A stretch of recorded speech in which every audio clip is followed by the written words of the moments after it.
मंजिल चुनना आसान है, लेकिन उस मंजिल तक पहुंचने का रास्ता उतना ही मुश्किल होता है क्योंकि पहले रास्ता चुनना पड़ता है, फिर उस पर चलने की हिम्मत जुटानी पड़ती है। कड़ी मेहनत, सच्ची लगन और पूरी निष्ठा के साथ किया हुआ बिजनेस ही सफल होता है। लोगों का मानना है कि बिजनेस में सफलता पाने के लिए एक आम इंसान को मार्केटिंग एक्सपीरियंस होना चाहिए, हर तरह की समस्या का हल निकालने की काबिलियत होनी चाहिए और ये सब चीज़ों को पूरा करने के लिए एक इंसान की आधी ज़िंदगी गुजर जाती है। लेकिन इस सोच को झूठा साबित कर भारत के ओयो रूम के फाउंडर और सीईओ रितेश अग्रवाल ने 21 साल की उम्र में ही बिजनेस में बड़ी सफलता प्राप्त की है। आज मैं इन्हीं के जीवन के और इनके सफलता के बारे में इस वीडियो में बात करूंगा। यह छोटी सी उम्र से ही बड़े और successful businessman Steve jobs, mark Zuckerberg और बिल गेट्स से बहुत ही प्रेरित थे। आज के समय में रितेश अग्रवाल एक इंडियन एंटरप्रेन्योर हैं जिन्होंने अपना बिजनेस करियर 17 साल की उम्र में से ही शुरू किया, जो कि बहुत ही कम लोग छोटी सी उम्र में कर पाते हैं।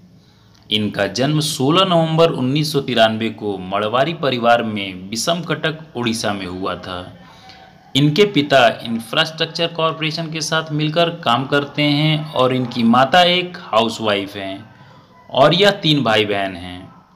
अब बात करते हैं इनकी यदि एजुकेशन की, तो रितेश अग्रवाल ने अपनी स्कूली पढ़ाई स्केयर्ड हार्ट स्कूल से पूरा किया, जो रायगढ़ उड़ीसा में स्थित है। अपनी स्कूल की पढ़ाई पूरी करने के बाद रितेश अग्रवाल ने आगे की पढ़ाई पूरी करने के लिए दिल्ली के Indian school of business and finance में दाखिला लिया, लेकिन अपने बिजनेस की शुरुआत करने के लिए इन्होंने आगे की पढ़ाई पूरी नहीं की और कॉलेज की पढ़ाई आधे में ही छोड़ दी। अब मैं आपको बता दूं कि इन्होंने ओयो रूम बिजनेस की शुरुआत कैसे की। तो रितेश अग्रवाल को नई नई जगह घूमने का बहुत ही शौक था और इन्हें घूमने का बहुत मौका मिला। यह दुनिया में बहुत सी जगहों पर घूमे हैं और यात्रा करने के बाद ठहरने की व्यवस्था करने से जुड़े बहुत सारी दिक्कतों का इन्हें सामना करना पड़ता था। जैसे कभी इन्हें बहुत सारे पैसे देकर भी बेकार होटल मिलते थे और कभी कम पैसे में ही बहुत अच्छा होटल मिल जाया करता था। ऐसे ही बहुत सारे अनुभवों ने रितेश अग्रवाल को प्रेरित किया और इन्होंने यह तय किया कि वो अपना एक ऑनलाइन रूम बुकिंग बिजनेस शुरू करेंगे, जिससे कस्टमर को अच्छी सुख सुविधा के साथ रहने की व्यवस्था देंगे। इसलिए इन्होंने 18 वर्ष की आयु में ओरेवल स्टे प्राइवेट लिमिटेड शुरू किया। बिजनेस शुरू करने के लिए सबसे ज़रूरी चीज़ होता है पैसा, और पैसे की समस्या सबसे बड़ी थी और वो भी एक 17 साल के स्टूडेंट के लिए तो बहुत ही मुश्किल। लेकिन इन्होंने किसी तरह से करके 60,000 रुपये का जुगाड़ किया और साल 2011 में ओरेवल की शुरुआत गुड़गांव में एक होटल से की। आपको बता दें कि ओरेवल एक ऐसा स्टार्टअप प्लेटफॉर्म था जो हर जगह के मौजूद होटल की लिस्ट बनाता था और लोगों की बुकिंग उनके बजट में करा उन्हें आधी मूल्य पे होटल दिलाता था। पर कुछ दिन बाद रितेश को यह एहसास हुआ कि सिर्फ रूम को आधी मूल्य पे दिलाना ही बहुत नहीं है, साथ में कस्टमर के सुख सुविधाओं को भी पूरा करना चाहिए। इसलिए साल 2013 में रितेश अग्रवाल ने ओरेवल स्टे का नाम बदलकर ओयो रूम रख दिया, जिसमें कम कीमत में आरामदायक रूम के साथ ही कस्टमर को हर तरह की सुख सुविधा का ख्याल रखा जाने लगा। अब इनके इस कंपनी को आर्थिक सहायता की ज़रूरत पड़ी, तभी इनको 20 अंडर 20 थियल फेलोशिप के बारे में पता चला, जो 2 साल के लिए साल 2013 में शुरू हुआ था, जिसे पेपल के फाउंडर पीटर थियल ने शुरू किया था। इस फेलोशिप के जरिए 20 वर्ष से कम उम्र के 20 एंटरप्रेन्योर को चुना जाता है और उन्हें $1 लाख की राशि दी जाती है।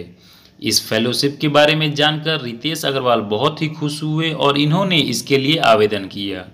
फेलोशिप में रितेश अग्रवाल को चुन लिया गया और रितेश थी फेलोशिप की सूची में शामिल हुए और भारत के पहले व्यक्ति बने। इस धनराशि की मदद से रितेश ने अपने ओयो रूम को बहुत ही ऊंची मुकाम पर पहुंचा दिया। इसके बाद रितेश अग्रवाल को बहुत सारी वेंचर कंपनी ने धनराशि देकर इनकी आर्थिक स्थिति में सहायता की। जुलाई 2015 में ओयो रूम को सॉफ्टबैंक ने $100 मिलियन की धनराशि दी। ओयो रूम की शुरुआत गुड़गांव से करने के बाद ये कंपनी पूरे इंडिया में 4000 होटल्स 160 सिटी में लॉन्च किया और ये संख्या बढ़ती जा रही है। हाल ही में ये कंपनी मलेशिया में लॉन्च हुआ। ओयो रूम के साथ कोई भी होटल पार्टनरशिप कर सकते हैं। पार्टनरशिप करने के लिए होटल के ऑनर को ओयो वेब पेज पे जाकर आवेदन करना होता है। तो दोस्तों, ये रही ओयो कंपनी के सीईओ और फाउंडर रितेश अग्रवाल की बायोग्राफी और उनके सफलता की कहानी। यदि आपको यह वीडियो अच्छी लगी हो तो वीडियो को लाइक करके चैनल को सब्सक्राइब कर लीजिएगा और ज़्यादा से ज़्यादा लोगों के बीच में शेयर करिएगा, क्योंकि मैं इसी तरह की बायोग्राफी अपने इस चैनल पर लाता रहता हूँ। और साथ ही साथ आप मुझे कमेंट बॉक्स में बताइएगा कि आपको यह वीडियो कैसी लगी। और दोस्तों, यदि आप किसी की बायोग्राफी के बारे में जानना चाहते हैं तो मुझे कमेंट बॉक्स में भी बताइएगा, मैं आपके लिए भी उनकी वीडियो अपने इस चैनल पर लाऊंगा।